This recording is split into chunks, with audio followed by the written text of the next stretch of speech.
EPAWA meteorologist Bobby Martin here with your outlook for August 30th, 2021. If you were able to watch the Sunday video, I had a special video out on Sunday for what we can expect from Hurricane Ida here locally. It was not expected to reach this area, or we weren't really sure if it would at the end of last week. It is now more likely we're going to have some kind of remnant rainfall from this, unfortunately. As this week progresses, we're going to have that in the middle of the week. First today, we're going to have a cold front move through the region, or at least attempt to. It's going to approach, and there will be some scattered thunderstorm activity with that. So I want to get into what the expectations of that are today first. But we had one hell of a storm down here in southeastern Louisiana. At this hour, it is still producing some incredible rainfall across southeastern and central Louisiana. So, I mean, and now moving into Mississippi as well. This morning is expected to be over southwestern Mississippi. That's where the Hurricane Center has it finally getting down to tropical storm strength. It might still, as it gets to the border of Mississippi and Louisiana, still maintain hurricane status. But it is in process of weakening now. We can see that. It's Category 2 at the time this video is recorded. It probably drops down to minimal Category 1 hurricane or strong tropical storm in southwestern Mississippi, and then it continues off as a depression. Once you get over the Tennessee Valley, at some point it's going to transition to a post-tropical depression. And I explained this in yesterday's video, that post-tropical just means the core of the system. A hurricane is typically a warm core system, so that means from the surface all the way up to way up in the atmosphere, that you have a warm core, warm temperatures. Typically, in a regular low pressure system, and when it's post-tropical, you have warm air at the surface rising towards colder air aloft, much colder air, in fact, aloft. And that will be the case once it makes this transition over the Tennessee Valley, eastern Tennessee Valley, and continues that way towards our region. So this will be a post-tropical depression. Once it gets offshore, it could regenerate into a post-tropical storm because it will be a little bit more organized at that point. But still, for our area, we're just looking at a tremendous amount of rainfall. And on this track here, this is not a track conducive for severe weather. It is not a track that is conducive for high wind. You might see some wind gusts up to 30 as peak gusts as this moves out of here. It does not look like a big wind producer. So looking at today first, I wanted to get into that. Today with this, I'm using the high resolution rapid refresh on purpose because it has some activity today, and I do think you see some. There's some scattered thunderstorm activity. These are garden variety storms, not expected to be severe, but they're very widely scattered. They're not. It's not really organized. Another one of those days where they're lacking organization, even though it's ahead of a cold front moving toward the region. And this is going to be mostly diurnally driven activity. Generally like a 2 to 8 window. You might have something pop here a little sooner, like the high resolution rapid refresh is suggesting in Northeast PA with this little cell here. This is 2 o'clock now. So moving forward from that point, going into the evening, and then this kind of dies off after that point. Reason I'm showing this model, not the NAM, is because if I get over to the NAM here, just to give you an idea what that looks like, it really has nothing. Okay, it has maybe a spotty shower, and that's about it. And I'm actually using a capacitor reflectivity, which picks up more than the normal radar, so it'll pick up everything, even drizzle. But there's not really anything here, very little. I don't think that's right. Things are going to be a little bit closer to what the high-resolution rapid refresh is suggesting. So we're going to go with isolated to widely scattered thunderstorms today, and it shouldn't be a ton of coverage, but there will be enough that we could have some activity across the region. So just look out for that this afternoon. Again, not severe, but part of the reason the front is lacking forcing is because the low pressure associated with it is all the way up here in just north of Maine here, north of Vermont, New Hampshire. It's sitting up here. So the forcing is all up here closest to low pressure. In our area, there's not a lot of forcing with it. And you have some of the forcing is going to be taking from this hurricane or tropical storm, whatever it is this morning, with time. But this is going to link up with this boundary. So this boundary is very important. At the same time, and I'll stop this video and draw like I did yesterday with that special video I did. There's a weak ridge that's sitting over the southeastern United States that helped steer Ida northward like this. It started turning it a little bit because the flow around this high pressure is in this direction, right? So that was the steering flow. We now have a cold front that's moving toward the region that has a southwesterly or west-southwest flow ahead of it, which will eventually guide this. This ridge is going to dissipate. That's in the south. It's a weak ridge to begin with, but it was just enough where it was steering it to this point.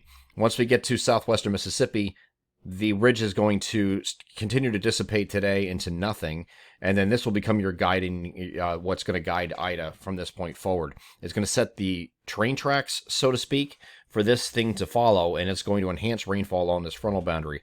This frontal boundary is going to slow because of that ridge presence today, but it's not going to stall until it gets just south of our region, okay? And I think that's where we're going with these tracks of generally south of the region for the landfall point. Here's that front coming through, and then you can see this moving right along the boundary, which is going to be just south of the Mason-Dixon line, moves up in the Tennessee Valley, becomes post-tropical, and at that point, it transitions into a heavy rain threat for our area. The good news is this is moving. It's not going to be something that's going to be sitting and stalling forever, but we could get some showers in here as late or as early as late Tuesday night.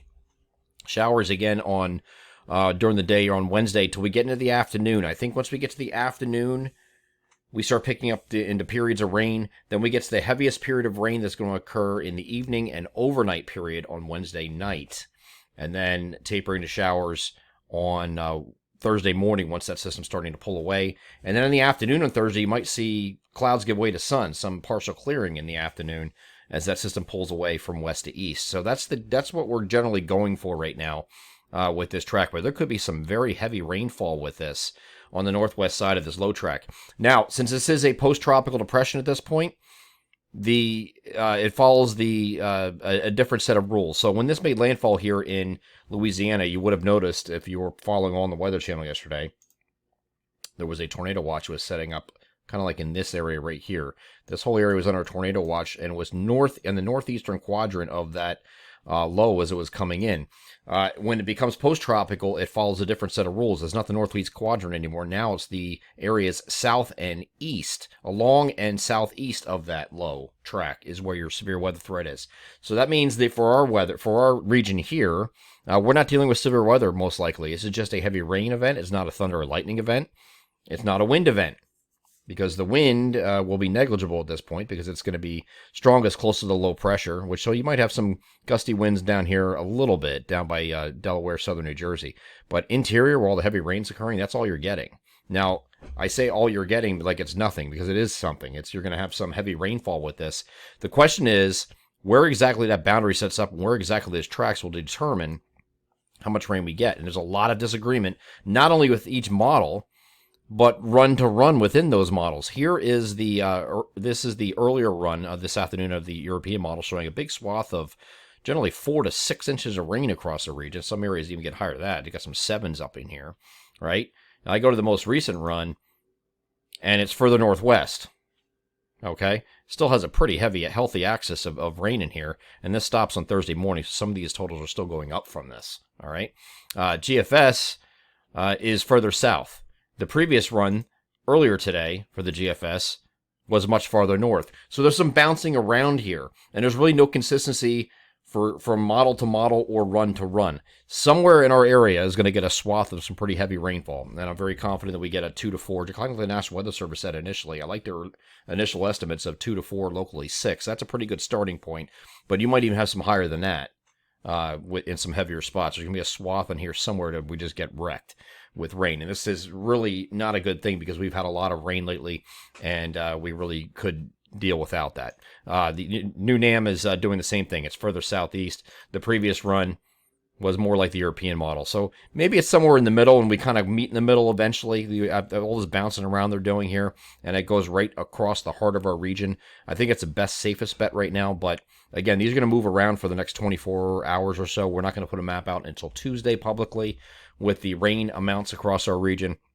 The good news is, again, sun comes out later here on Thursday as the system pulls away, and then we have a mostly sunny Friday, Saturday, and Sunday is a partly cloudy day. So it looks like the first 3 days of the holiday weekend coming up are going to be really nice, and temperatures in the 75 to 80 degree range all 3 days, closer to 75 starting that, and it's getting maybe add 2 degrees each day.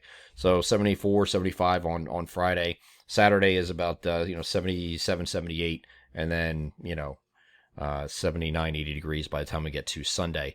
There will be a cold front that's going to come at us. It looks like on Labor Day Monday, but you could just have some some late day thunderstorms involved with that. So if you have any weekend plans, the actual weekend, not the holiday weekend in its entirety, but Saturday, Sunday anyway, looks like they're going to be the dry days and spectacular days. So if you have any parties you want to schedule for either of those 2 days. You want to do it for Labor Day Monday, which I know most people don't do because you have to go to work the next day.